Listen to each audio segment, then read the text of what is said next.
Ես կարծում եմ ոչ։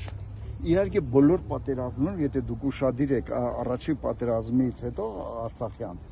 բոլոր հայրենասերները գնացին 88-90-ական թվականների այդ հաղթանակը, մենք մոտավորապես 7000 զոհ ունեցանք, ովքեր են այն, կամավոր ովքեր են գնում բանակ եւ ովքեր են պատերազմում, դա հզոր մարդիկ են, հայ մարդիկ են, ազգային մարդիկն են, չէ՞ որ կամավոր գնացել պատերազմել են, հաղթանակել են, զոհվել են, չէ՞, նրանց երունդը չկա, չէ՞, քչացել այդ ազգայինը, ամբողջ այսօրվա աբսուրդը, ամբողջ այս խաժամուժը, ամբողջ այս ապազգային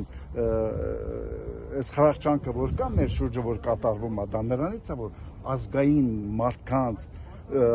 ժողովրդի միջի ազգային մտածելակերպ մարդկանց քանակը տեսականորեն պակասել է եւ դրանք կարող են այսօր իրենց այդպես ազատվել, բայց առաջի անգամ չէ որ Հայաստանը նման իրավիճակներում է եղել ինձ թվում է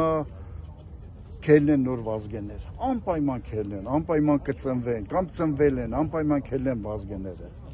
չի կարող այսպես շարունակվել, չի կարող այսպես ազգը անարժանապատիվ ապրել, բերել հասնել ու խոսել նոր ենք հասկանում, ոչ մի բան էլ չես հասկանում, Նիկոլ, դու մի բան ես հասկանում, իշխանությունը ինչպես պահել եւ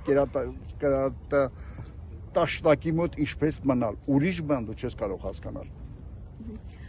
Եվ պարոն Նիկոյան, այսօր իշխանության որևէ ներկայացուցիչ այստեղ չի եկել, լուրջ եք ասում, նրանք ծաղկեպսակներ են ուղարկել։ Գիտեք, ես